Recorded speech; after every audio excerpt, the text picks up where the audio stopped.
வணக்கம் ட்ரேடர்ஸ். இன்னைக்கு வந்து நம்ம நிஃப்டி 50யோட போஸ்ட் மார்க்கெட் ரிப்போர்ட் தான் பார்க்க போறோம். ஸோ இன்னைக்கு என்ன பார்க்க போறோம்னா, நிஃப்டி 50 பிப்ரவரி 5ஆம் தேதி எப்படி பிஹேவ் ஆயிருக்கு? ஸோ இதோட பிரைஸ் ஆக்ஷன் என்ன? அடுத்து அதுக்கப்புறம் இதோட டெக்னிக்கல் அனாலிசிஸ் லைக் நம்ம சிம்பிள் மூவிங் ஆவரேஜ், அதே மாரி சூப்பர் ட்ரெண்ட் இதெல்லாம் வச்சு மார்க்கெட்டோட வால்யூம் எந்த பக்கம் மேல இருக்குங்கிறத பிரெடிக்ட் பண்ண போறோம். அது மட்டும் இல்லாம எப்பயும் போல ஓப்பன் இன்ட்ரெஸ்ட் அனாலிசிஸ் வச்சு, ஸோ மார்க்கெட் வந்து புல்லிஷா இருக்குமா? இல்ல பேரிஷா இருக்குமா? இந்த ஓப்பன் இன்ட்ரெஸ்ட் பார்த்தீங்கன்னா, நார்மலா இப்படி இருக்கலாம். இல்லைன்னா இதோட ஓப்பன் இன்ட்ரெஸ்ட் சேஞ்ச் ஆவும் இருக்கலாம்.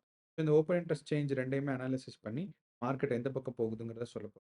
அது மட்டும் இல்லாம, நம்ம வந்து புதுசா இன்னொரு டெக்னிக்கல் இண்டிகேட்டர் ஆட் பண்ண போறோம். என்னன்னா, வால்யூம் ஃபுட் பிரிண்ட்ன்னு. இந்த வால்யூம் ஃபுட் பிரிண்ட்ங்கிறது ரொம்ப முக்கியமான ஒரு விஷயம். இது என்ன அப்படின்னா, மார்க்கெட் வந்து ஆக்சுவலா இந்த கேண்டில்குள்ள என்ன வால்யூம் இருக்குங்கிறத, நம்ம வந்து கொஞ்சம் கிளியரா தெரிஞ்சுக்கணும். இப்போ வரைக்கும் நம்ம இந்த இடத்துல பார்த்தோம்னா, இங்க நமக்கு பார்த்தீங்கன்னா, ரெட் கலர்ல வால்யூம் இருக்கு. ஸோ இந்த ரெட் கலர் வால்யூம் ஏன் வந்திருக்கு அப்டின்னா, நீங்க நினைக்கலாம், ஓகே இங்க செல்லர்ஸ் அதிகமா இருக்காங்கன்னு. ஆனா எவ்வளவு செல்லர்ஸ் அதிகமா இருக்கு? பையர்ஸ்க்கும், செல்லர்ஸ்க்கும் கம்பேர் பண்ணும்போது எவ்வளவு அதிகமா இருக்காங்கங்கிறத நம்ம இந்த வால்யூம் ஃபுட் பிரிண்ட்ல பார்க்க முடியும். இந்த food print and order flow analysis வந்து ரொம்ப ஒரு ஸ்ட்ராங்கான அனாலிசிஸ் லைக் எல்லா டெக்னிக்கல் இன்ஃபர்மேஷனை விட இந்த food print and volume analysis ரொம்ப முக்கியம். ஸோ இப்போ நமக்கு பார்த்தோம்னா தெரியும். ஸோ இந்த இடத்துல பார்க்கும்போது பார்த்தா, இந்த இடத்த விட இந்த இடத்துல வந்து வால்யூம் கம்மின்னு தோணுச்சு. ஏன்னா, டோட்டல் வால்யூம் வந்து 36 மில்லியனும், இந்த இடத்துல வந்து 28 மில்லியனும் இருந்துச்சு. ஆனா இங்க பார்க்கும்போது டெல்டா அதாவது எவ்வளவு சேஞ்ச் ஆஃப் டிஃபரன்ஸ் இருக்கு. பையர்ஸ்க்கும், செல்லர்ஸ்க்கும் பார்த்தீங்கன்னா, இங்க வந்து செல்லர்ஸ் வந்து 8 மில்லியன் டைம்ஸ் பையர்ஸ விட அதிகமா இருக்கு. இங்க வந்து 11 மில்லியன் டைம். இந்த டேட்டா கிடைச்சா தான், நமக்கு வந்து மார்க்கெட் பையர்ஸ் கையில இருக்கா, செல்லர்ஸ் கையில இருக்காங்கிறத நம்ம தெரிஞ்சுக்க முடியும். இப்ப இந்த மாரி ஃபுல் டீட்டெயில் அனாலிசிஸ் நம்மளோட பிரைஸ் ஆக்ஷன், அதுக்கப்புறம் நம்மளோட indicators, plus of option chain analysis எல்லாம் சேர்த்து தான் நமக்கு இந்த வீடியோல பார்க்க போறோம். அதுக்கு முன்னாடி நம்ம நம்ம சேனல்ல வந்து டெய்லியும் நிஃப்டி அண்ட் பேங்க் நிஃப்டியோட அனாலிசிஸ் பண்றோம். Post market as well as pre market. அது மட்டும் இல்லாம டெக்னிக்கல் அனாலிசிஸ் எப்படி பண்றது? நம்ம 2025 ஓட பட்ஜெட்க்கு அப்புறம் இந்த பட்ஜெட்டோட இன்ஃப்ளூவன்ஸ்லாம் 2025 ஓட டாப் 5 ஸ்டாக்ஸ் என்ன? அப்புறம் வந்து நீங்க சப்போஸ் வொர்க் பண்றவரா இருந்தீங்கன்னா, ஆஃப்டர் ஆஃபீஸ் வந்து எப்படி அதாவது ட்ரேட் பண்ணலாம்? ஸோ கமாடிட்டில ஆஃப்டர் ஆஃபீஸ்ல ட்ரேட் பண்ண முடியும். ஸோ அது நம்ம என்எஸ்சி அண்ட் பிஎஸ்சிலயே நைட் 11:00 வரைக்கும் ஓப்பன் இருக்கு. ஸோ இது சம்மந்தமான எல்லா வீடியோஸும் நம்ம சேனல்ல போடுறோம். தொடர்ந்து ட்ரேடிங்க பத்தி தெரிஞ்சுக்கிறதுக்கு சேனல சப்ஸ்கிரைப் பண்ணுங்க. அப்புறம் இப்ப நம்ம வீடியோக்குள்ள போலாம். ஸோ இப்ப நம்ம ஃபர்ஸ்ட்டு வந்து நம்மளோட கேண்டில் ஸ்டிக் வந்து நார்மலா வச்சுட்டு நான் செட் பண்றேன். ஸோ நம்ம இப்போ கேண்டில் ஸ்டிக் பேட்டர்ன்ல என்னன்னா, பிரைஸ் ஆக்ஷன்ஸ் நமக்கு பார்க்கும்போது பார்த்தீங்கன்னா, மார்க்கெட் வந்து ட்ரெண்டிங் மார்க்கெட்டா தான் இருக்கு. ஸோ இத வச்சு நம்ம நேத்து என்ன சொல்லியிருந்தோம் அப்டின்னா, மார்க்கெட் வந்து டுவர்ட்ஸ் இந்த ட்ரெண்டிங் மார்க்கெட்ல போலாம். புரொவைடட் இங்க நமக்கு ஒரு சப்போர்ட் குடுத்திருந்தோம். 23,800ன்னு சொல்லி. ஸோ இந்த 23,800 மார்க்கெட் வந்து இந்த பிரைஸ தாண்டிருச்சுன்னா, மார்க்கெட் ஆல்மோஸ்ட் 24,000 வரைக்கும் போகும்ன்னு சொல்லி. ஆனா என்ன ஆயிருச்சுன்னா, நேத்த பொறுத்தளவு இந்த 23,800ல நெறைய ரிஜெக்ஷன் நடந்திருக்கு. ஸோ இந்த 23,800ல நெறைய பிரைஸ் ரிஜெக்ட் ஆயி, மார்க்கெட் பார்த்தீங்கன்னா, அங்கருந்து ட்ரெண்ட் ரிவர்ஸ் ஆயிருக்கு. ஸோ அப்படிங்கிறனால நேத்து நம்மளோட அனாலிசிஸ் வந்து ஒரு கரெக்ட் தான். பட் இந்த சப்போர்ட்ல மார்க்கெட் ரிவர்ஸ் ஆயிருக்கு. ஸோ இது வந்து ஒரு யூசுவலான நடக்கிறது தான். சப்போர்ட்ல வந்து மார்க்கெட் ரிவர்ஸ் ஆகுது. அப்போ நான் வந்து என்னன்னா, ஒரு 15 மினிட்ஸ் கேண்டில் எடுத்துக்கிறேன். ஸோ தட் நமக்கு கொஞ்சம் பிரைஸ் ஆக்ஷன் பெட்டரா தெரியும். Sorry 15 seconds candle 15 minutes. Okay. So இந்த 15 மினிட்ஸ் கேண்டில்ல பார்த்தீங்கன்னா, மார்க்கெட் வந்து கொஞ்சம் இந்த இடத்துல 2 தடவ தான் பிரைஸ் டெஸ்ட் பண்ணிருக்கு. 23,800 அதுக்கப்புறம் பார்த்தீங்கன்னா, மார்க்கெட் ஆர்டர்ஸ் வந்து கட கட கடன்னு ரிஜெக்ஷன்ல வந்து ஆல்மோஸ்ட் இந்த ட்ரெண்ட் லைன தாண்டிருச்சு. அப்போ இந்த ட்ரெண்ட் லைன தாண்டுனனால நான் என்ன பண்ண போறேன் அப்டின்னா, ஏன்னா இப்டி நமக்கு ஒரு பார்த்தீங்கன்னா, இந்த பக்கம் ஒரு லைன் வந்திருக்கு. மார்க்கெட் வந்து இப்டி கீழ விழுந்த மாரி. அப்ப இந்த கீழ விழுந்த மாரின்னு சொல்லும்போது, நமக்கு வந்து ஆப்போசிட் ட்ரெண்ட் லைன்ல இருக்கா? டிக்ரீசிங் ட்ரெண்ட் இருக்கு. அப்ப நான் என்ன பண்ண போறேன்னா, இந்த இடத்துல இப்டி ஒரு ட்ரெண்ட் லைன் வரைய போறேன். இது ஒரு பேரலல். ஸோ இந்த ட்ரெண்ட் லைன் என்ன சொல்லுது அப்டின்னா, மார்க்கெட் வந்து கீழ வர்றதுக்கான வாய்ப்புகள் கொஞ்சம் அதிகமா இருக்கு. இது என்ன பண்ணியிருக்கேன்னா, இந்த மேல இருக்க லைன இங்கேயும், கீழ இருக்க லைன இங்கேயும் டச் பண்ண வைக்கிறேன். ஸோ, இப்போ நாளைக்கு மார்க்கெட் வந்து நமக்கு 2 விதமா போலாம். ஒண்ணு வந்து மேல மேல போகணும்னா, இந்த மேல இருக்க நமக்கு ட்ரெண்ட் லைன் இருக்குல்ல. எ ஸோ மார்க்கெட் வந்து நாளைக்கு மேல இருக்க ட்ரெண்ட் லைன்ல போணும்னா, மார்க்கெட் ஃபர்ஸ்ட் இந்த ட்ரெண்ட் லைன பிரேக் பண்ணி, அதுக்கப்புறம் இந்த ட்ரெண்ட் லைன்க்குள்ள என்டர் ஆகும். ஸோ அப்படி நடந்தால் மட்டும் தான் நாளைக்கு மார்க்கெட் மேல போகும். அப்படி இல்லைன்னா, மார்க்கெட் வந்து என்ன ஆகும்னு பார்த்தீங்கன்னா, கீழ தான் இருக்கிறதுக்கான சான்சஸ் நெறைய. ஸோ அப்படி இந்த கீழ இருந்துச்சுன்னா, நம்ம வந்து எந்த இடத்துல ட்ரேட் பண்ணலாம்? எந்தெந்த பாயிண்ட்ஸ் எல்லாம் நமக்கு வந்து பிரிஃபர்டுன்னு கேட்டீங்கன்னா, நமக்கு வந்து நமக்கு சப்போர்ட் இங்க முக்கியமானது எந்த இடத்துல இருக்குன்னா, 23,800. அப்ப இந்த 23,800 பக்கம் போகும்போது, மார்க்கெட் திருப்பி ரிஜெக்ட் ஆகும். ஸோ, அப்போ நாளைக்கு நீங்க சப்போஸ் இந்த ட்ரெண்ட் லைன பிரேக் பண்ணி, மேல போனாலும், நீங்க இந்த 23,800 பிரேக் பண்ணா தான், மார்க்கெட் வந்து மேல போகும். அண்ட் இந்த 23,800 பிரேக் ஆயிருச்சுன்னா, மார்க்கெட் கண்டிப்பா 24,000 போறதுக்கான ரொம்ப நல்ல சான்சஸ் இருக்கு. ஸோ, அப்படி இருக்கிறனால, நான் ட்ரெண்ட் லைன் எக்ஸ்டெண்ட் பண்ணி வச்சுக்கிறேன். ஸோ 6ஆம் தேதி மார்க்கெட்க்கான ஃபுல் டேவா இந்த ட்ரெண்ட் லைன நான் வைக்கிறேன். ஆனா இந்த ட்ரெண்ட் லைன் பார்த்தீங்கன்னா, இதோட விட்த் வந்து ரொம்ப கம்மியா தான் இருக்கு. அதாவது இதோட கேப் பாருங்க. பிரைஸ் ஆசிலேஷன் இவ்ளோ தூரம் இதுக்கு போறதுக்கான சான்சஸ் இருக்கு. ஆனா நம்ம இன்னைக்கு பண்ணியிருக்கிறது ஒன் டே ட்ரெண்ட் லைன் தான். இந்த இந்த ட்ரெண்ட் லைன் வந்து ஒரு ஆல்மோஸ்ட் 3ஆம் தேதியிலேருந்து பண்ணியிருக்கோம். அதனால கொஞ்சம் பெருசா இருக்கு வால்யூம். ஆனா, அப்போ இந்த ட்ரெண்ட் லைன்ல இருந்து மார்க்கெட் கீழ வந்துச்சு அப்டின்னா, ஈஸியா பிரேக் ஆயிரும். ஈஸியா பிரேக் ஆயி மார்க்கெட் இந்த 23,800 வரைக்கும் போறதுக்கான சான்சஸ் இருக்கு. ஸோ இதுதான் நம்மளோட பிரைஸ் ஆக்ஷன வச்சு பார்க்கும்போது பார்த்தீங்கன்னா மார்க்கெட் கொஞ்சம் கீழ வந்து, அப்புறம் ரீகெயின் ஆகி 23,800 போகணும். அண்ட் இந்த 23,800 தாண்டுனா தான் மார்க்கெட் வந்து கண்டிப்பா மேல போகும். இப்ப நம்ம வந்து பார்த்தோம்னா, சிம்பிள் மூவிங் ஆவரேஜ் வச்சு நமக்கு பார்க்கலாம். ஸோ நமக்கு சிம்பிள் மூவிங் ஆவரேஜ் என்ன சொல்லுது அப்டின்னா, இந்த 50 சிம்பிள் மூவிங் ஆவரேஜ்ல கொஞ்சம் சேஞ்சஸ் இருக்கு. என்ன அப்டின்னு கேட்டீங்கன்னா, நான் உங்களுக்கு ஏற்கனவே சொல்லியிருக்கேன். இந்த சிம்பிள் மூவிங் ஆவரேஜ்ல நம்மளோட விசிபிலிட்டி 50 தான் கிரீன் கலர் அண்ட் 100 வந்து எல்லோ கலர். அப்போ நமக்கு பார்த்தீங்கன்னா, அதே தான் கரெக்ட்டா நடந்திருக்கு. ஸோ நேத்து மார்க்கெட் பொறுத்தல, நம்ம சிம்பிள் மூவிங் ஆவரேஜ் வச்சு பார்க்கும்போது, மார்க்கெட் வந்து ட்ரெண்டிங் மார்க்கெட்டா தான் இருக்கு. அண்ட் இது 2மே வந்து கிராஸ் ஆகல. ஸோ 50 மேல இருக்கு. 100 கீழ இருக்கு. 200 கீழ இருக்கு.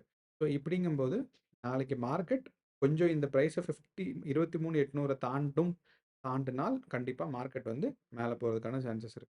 ஸோ அப்போ நம்மளோட இதுவுமே வந்து ட்ரெண்டிங் மார்க்கெட்க்கான ஒரு இண்டிகேஷன் தான் இருக்கு. அப்புறம் நம்ம வந்து சூப்பர் ட்ரெண்டுன்னு ஒண்ணு வச்சிருக்கோம். ஸோ இந்த சூப்பர் ட்ரெண்ட் என்னன்னா, இது வந்து சொல்லும் நமக்கு மார்க்கெட் மேல போகுதா? கீழ வருதா? ஸோ ஓவரால் மார்க்கெட் பிரைஸ் வந்து இந்த சூப்பர் ட்ரெண்ட் சொல்லும். ஏன் வந்து நான் 2 சூப்பர் ட்ரெண்ட் வச்சிருக்கேன் அப்டின்னா, எப்படி வச்சிருக்கேன் அப்டின்னா, ஒண்ணு வந்து இந்த இடத்துல இன்புட்ல போய் 1ல 3ம், இன்னொன்னுல 4ம் குடுத்துருக்கேன். இங்க பாருங்க 10, 4, 10, 3ன்னு இருக்கு. அப்போ இந்த சூப்பர் ட்ரெண்ட் அனாலிசிஸ் பண்ணும்போது என்னன்னா, 2 சூப்பர் ட்ரெண்டா வரும். ஓ! இத நீங்க வித்த வந்து இன்கிரீஸ் பண்ணிக்கலாம். 10, 2 வச்சுக்கலாம். 10, 6 வச்சுக்கலாம். ஸோ அந்த மாரி டிஃபரன்ஸ் நீங்க வச்சுக்கிட்டீங்கன்னா, உங்களோட செட்டப்க்கு ஸோ நீங்க வச்சு டெஸ்ட் பண்ணி பாருங்க. ஓவராலா மார்க்கெட்ல வந்து மார்க்கெட் மேல போகுதா? கீழ வருதான்னு சொல்லி. அப்போ இந்த சூப்பர் ட்ரெண்ட் அனாலிசிஸ்ல நமக்கு பார்க்கும்போதுமே மார்க்கெட் வந்து கொஞ்சம் இங்க கீழ இறக்கியிருந்தாலும், மார்க்கெட் நாளைக்கு மேல போறதுக்கான சான்சஸ் தான் இருக்கு. புரொவைடட் இந்த 23,800 நாளைக்கு மார்க்கெட் தாண்டணும். ஏன்னா, அந்த இடத்துல நெறைய பிரைஸ் ரிஜெக்ஷன் இருக்கு. இந்த பிரைஸ் ரிஜெக்ஷன தாண்டுனா தான் நமக்கு வந்து மார்க்கெட் வந்து மேல போக முடியும். அதே சமயம் நம்மளோட ஓப்பன் இன்ட்ரெஸ்ட் டேட்டா அனாலிசிஸ் பார்க்கும்போது என்ன சொல்லுது அப்டின்னா, நான் இங்க வந்து ஓஏ சேஞ்சுன்னு குடுக்கல. ஸோ இதுதான் நம்மளோட ஓப்பன் இன்ட்ரெஸ்ட் அனாலிசிஸ். இந்த ஓப்பன் இன்ட்ரெஸ்ட்னா என்னன்னு கேட்டீங்கன்னா, ஆப்ஷன்ஸ்லயும், ஃபியூச்சர்ஸ்லயும் ஏற்கனவே போட்டு வச்சிருக்க பக்கெட் ஆர்டர்ஸ். அதாவது ஏற்கனவே ஆர்டர் பிளேஸ் பண்ணி வச்சிருக்காங்க. என்னன்னா, என்ன ஆர்டர் பிளேஸ் பண்ணியிருக்காங்க? இந்த மார்க்கெட்டோட பிரைஸ் வந்து இந்த 23,800 வந்துருச்சுன்னா, இந்த 1,00,00,000 கால் ஆப்ஷன் எக்ஸிக்யூட் ஆயிரும். அதே மாரி மார்க்கெட் வந்து இந்த 23,750 வந்துருச்சுன்னா, இங்க இருக்க 87,00,000 84,00,000 ஆர்டர்ஸ் எக்ஸிக்யூட் ஆகணும். அப்போ இந்த பிரைஸ் ரேஞ்ச வச்சு நம்ம என்ன கண்டுபிடிக்க முடியும்னா 2 விஷயம். ஒண்ணு வந்து நம்மளோட சப்போர்ட் அண்ட் ரெசிஸ்டன்ஸ் எங்க இருக்குன்னு. அப்போ மார்க்கெட் இங்க இருக்கு. ஃபால் ஆனா, இத விட ஸ்ட்ராங்கஸ்ட் சப்போர்ட் எங்க இருக்குன்னா, இங்க தான். 23,600ல. ஸோ லோவர் சைடு போகும்போது, அவுட் ஆஃப் த மனில போகும்போது, நமக்கு வந்து புட் ஆப்ஷன பார்க்கணும். ஸோ புட்டோட வேல்யூஸ பார்க்கணும். இந்த மனில போகும்போது பார்த்தீங்கன்னா, காலோட வேல்யூஸ் பார்க்கணும். ஸோ அப்போ நமக்கு புட்டோட வேல்யூ பார்க்கும்போது 23,600க்கான தான் நமக்கு வந்து இந்த இடத்துல ஒரு சப்போர்ட் இருக்கு. அப்படின்னா, ஸோ மார்க்கெட் இங்க இருக்கு. இங்க இருந்து குறைஞ்சு வந்துச்சுன்னா இங்க 23,600 இதுவரைக்கும் வர்றதுக்கான வாய்ப்பு இருக்கு. ஸோ இது ஒண்ணு ஞாபகம் வச்சுக்கணும். 2வது மார்க்கெட் மேல போச்சுன்னா, நமக்கு பார்த்தீங்கன்னா 23,800 தான் இந்த 23,750 விட அதிகம். அதனால இத கணக்கு எடுத்துக்கலாம். அதே மாரி இங்க 24,000. அப்போ மார்க்கெட் மேல போகும்ன்னு சொல்லி நம்புறவங்க வந்து, இந்த இடத்துல 1,00,00,000 ஸ்டாக்ஸ் போட்டு வச்சிருக்கவங்களும், அதே மாரி இங்க வந்து ஒரு 1.6 கோடி போட்டு வச்சிருக்கவங்க. ஒன்ஸ் இந்த 1.6 கோடிங்கிறது இது கிடையாது. அதாவது அவ்வளோ அமவுண்ட் ஆஃப் கிடையாது. வேல்யூ ஆஃப் த ஸ்டாக் கிடையாது. Number of stocks. ஸோ இத்தன ஆர்டர்ஸ் போட்டு வச்சிருக்காங்க. So bucket orders 1 crore orders அங்க பிளேஸ் ஆயிருக்கு.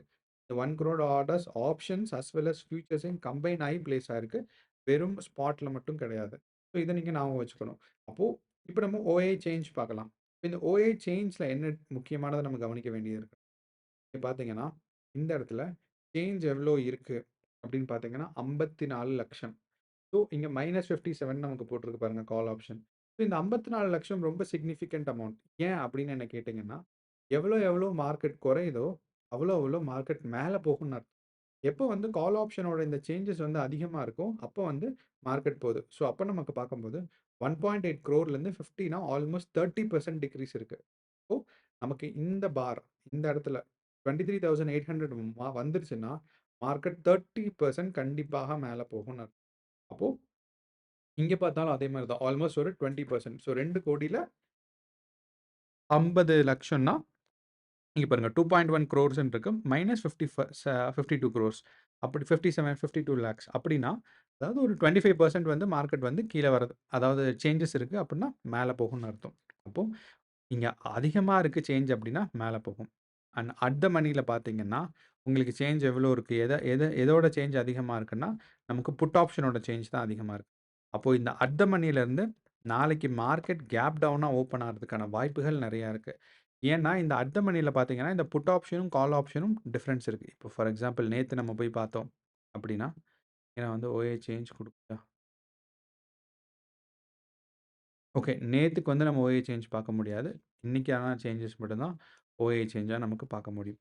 ஸோ, அப்படிங்கும்போது நமக்கு இந்த புட் ஆப்ஷன் இந்த இடத்துல அட் த மனில கம்மியா இருக்கிறனால, கேப் டவுனா ஓப்பன் ஆகுறதுக்கான வாய்ப்புகள் நெறையா இருக்கு. அண்ட் நீங்க வந்து ஆ அதே மாரி அவுட் ஆஃப் த மனில மார்க்கெட் இதே மாரி புட் ஆப்ஷன் சேஞ்சஸ் இருக்கு அப்படின்னா, மார்க்கெட் வந்து கீழ போகும்னு அர்த்தம். அப்போ இங்க பார்க்கும்போது அவ்வளோ பெரிய சேஞ்சஸ் நமக்கு இல்ல. ஒரு 2%, 3% சேஞ்சஸ் தான் இருக்கு. அப்படிங்கிறனால மார்க்கெட் கீழ போறதுக்கான வாய்ப்பு இல்ல. மார்க்கெட் வந்து கேப் டவுனா ஓப்பன் ஆயி மேல போறதுக்கான வாய்ப்பு. அப்படின்னா, நான் இப்போ இத வரைஞ்சேன்னா, ஸோ மார்க்கெட் ஆல்மோஸ்ட் இங்க கேப் டவுனா ஓப்பன் ஆயி, இந்த ரேஞ்ச்ல போறதுக்கான வாய்ப்பு தான் இருக்கு.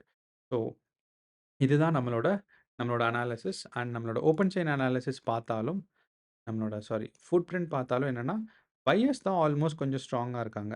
Towards the end of the மார்க்கெட்ல. ஸோ அதனால மார்க்கெட் வந்து நாளைக்கு கொஞ்சம் கேப் டவுனா இருக்கிறதுக்கான சான்சஸ் நெறையா இருக்கு. ஸோ எல்லாத்தையும் ஹைட் பண்ணிடுறேன்.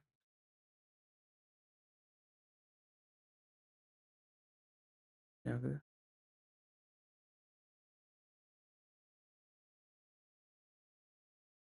ஸோ நீங்க கடைசி கேண்டில்ஸ்ல நீங்க பார்த்தீங்கன்னா, உங்களுக்கு வந்து பையிங் வால்யூம் ரொம்ப அதிகமா இல்ல. செல்லிங் வால்யூம் தான் அதிகமா இருக்கு. ஸோ நம்ம இந்த இடத்துல பார்த்துட்டே வரும்போது பார்த்தீங்கன்னா, நமக்கு இங்க கான்ஸ்டன்ட்டா இந்த இடத்துல இருந்து பாருங்க, நமக்கு வந்து buying volume at the lower price increase ஆயிட்டே இருக்கு. ஸோ ஹையர் பிரைஸ விட லோவர் பிரைஸ்ல உங்களுக்கு பையிங் வால்யூம்ஸ் நெறையா இருந்துட்டே இருக்கு. செல்லிங் வால்யூம்ஸ் அதிகமா இருக்கு. ஸோ இந்த இடத்துல பார்க்கும்போது ஆல்மோஸ்ட் வந்து பையர்ஸ் வந்து அவங்க வந்து ஆ ஸ்ட்ராங் ஆயிட்டாங்க. அதனால தான் சேஞ்ச் எவ்வளோ இருக்குன்னு பார்த்தீங்கன்னா, -1.8 மில்லியன். அதே மாரி நம்ம towards the end of the மார்க்கெட்ல இந்த 2 கேண்டிலையும் இது வந்து நான் ஒரு 15 மினிட்ஸ் கேண்டிலா வச்சிருக்கேன். இதே இது நான் 30 மினிட்ஸ் கேண்டிலா வச்சேன்னா, உங்களுக்கு தெரியும் வால்யூம் எவ்வளோ பெரிய டிஃபரன்ஸ் இருக்குன்னு சொல்லி. ஸோ, இங்க இந்த இடத்துல இது வந்து இப்ப நான் 30 மினிட்ஸ் கேண்டில் வச்சிருக்கேன். ஸோ, நீங்க towards the end of the மார்க்கெட்ல நமக்கு இங்க பார்த்தோம்னா, ஆல்மோஸ்ட் இங்க வந்து ஒரு 11 மில்லியனும் இந்த இடத்துல இது. ஸோ, அப்போ ஒரு 18 மில்லியன் வந்து ஸ்டாக்ஸ். இது வந்து வால்யூம். அத்தன நம்பர் ஆஃப் ஆர்டர்ஸ் பையர்ஸ் அதிகமா இருக்காங்க. Compared to sellers. அப்படி ஸோ, இது 2ஓட டோட்டலும் பார்த்தா 20 இங்க ஒரு 36 இங்க ஒரு 30. ஸோ, ஆல்மோஸ்ட் வந்து நமக்கு வந்து ஒரு 70 65 மில்லியன் இருக்காங்க. ஸோ 65 மில்லியன்ல ஆல்மோஸ்ட் 20 மில்லியன் அப்படின்னா, நமக்கு வந்து மார்க்கெட்ல 30, 40% யாரு கண்டிப்பா ஸ்ட்ராங்கா இருக்காங்க அப்படின்னா, செல்லர்ஸ் தான். அண்ட் பையர்ஸ் வந்து மீதி 40% ஸ்ட்ராங்கா இருக்காங்கன்னா கிடையாது. நியூட்ரலா இருக்கவங்க நெறைய பேர் இருக்காங்க. ஸோ அவங்கள எலிமினேட் பண்ணிட்டா, நமக்கு வந்து ஒரு 5%, 10% ஸ்ட்ராங்கா வால்யூம் டிஃபரன்ஸ் இருந்தாவே நமக்கு இதுதான். ஸோ டோட்டல் வால்யூம் நமக்கு வச்சு பார்த்தோம். நேத்த பொறுத்தளவு 1 டே கேண்டில்ல எடுத்தோம் அப்படின்னா,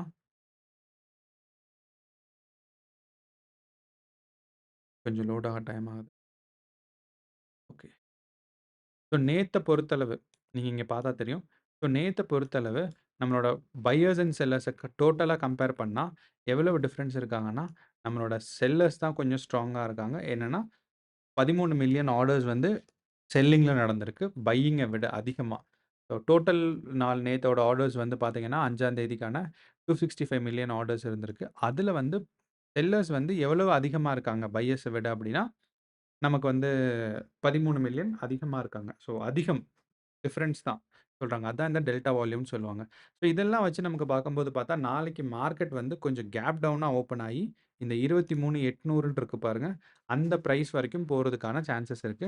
அண்ட் ஒன்ஸ் இந்த 23,800 தாண்டிருச்சு அப்டின்னா, மார்க்கெட் வந்து 24,000 வரைக்கும் போகும். ஸோ இத நீங்க ஞாபகம் வச்சுக்கோங்க. அண்ட் நாளைக்கு வந்து எக்ஸ்பைரி டே தான். ஸோ எக்ஸ்பைரி டேங்கிறனால நீங்க வந்து ஆப்ஷன் பையர்ஸோ நீங்க ஆப்ஷன் வந்து பையிங்கோ, செல்லிங்கோ பண்றீங்க அப்டின்னா, இது நீங்க கண்டிப்பா ஞாபகம் வச்சுக்கணும். என்னன்னா, நாளையோட வால்யூம்ஸ் இந்த டெல்டா சேஞ்ச் வச்சு தான் ஆப்ஷனோட பிரைஸ் வந்து இன்கிரீஸ் அண்ட் டிக்ரீஸ் ஆகும். ஸோ, அது வந்து அடுத்த மணியா, இந்த மணியாங்கிறத நீங்க பார்த்து, பார்த்து கவனமா ட்ரேட் பண்ணுங்க. ஸோ, இதுதான் நம்மளோட நிஃப்டியோட அனாலிசிஸ். அண்ட் உங்களோட ஆப்ஷன் செயின்ஸ் எப்ப வேணாலும் இந்த சைட்டுன்னு இல்ல, வேற நெறைய ஃப்ரீ சைட்ஸ் இருக்கு. அங்கேயும் இந்த ஆப்ஷன் செயின் அனாலிசிஸ் வந்து ஆப்ஷன் செயின் வந்து டேட்டாஸ் எல்லாம் கிடைக்கும். ஸோ, அதையும் நீங்க அனாலிசிஸ் பண்ணிக்கோங்க. ஸோ, அவ்வளோதான் நண்பர்களே இன்னைக்கோட அனாலிசிஸ் ஆஃப் நிஃப்டி. அண்ட் உங்க ஃபிரெண்ட்ஸ் அண்ட் ஃபேமிலி யாராவது ட்ரேட் பண்ணிட்டுருந்தாங்கன்னா, அவங்களுக்கு இந்த வீடியோவ ஷேர் பண்ணுங்க. ஸோ தட் பயனுள்ளதா இருக்கும். 2வது அதாவது தொடர்ந்து நிஃப்டி அண்ட் பேங்க் நிஃப்டிய பத்தி டீட்டெயில்ஸ் தெரிஞ்சுக்கவும், அதே மாரி ட்ரேடிங் சம்மந்தமான ஐடியா, ஸ்ட்ராட்டஜிஸும் நெறைய இன்ஃபர்மேஷன், புது இன்ஃபர்மேஷன் தெரிஞ்சுக்கிறதுக்கு சேனல சப்ஸ்கிரைப் பண்ணுங்க. நன்றி.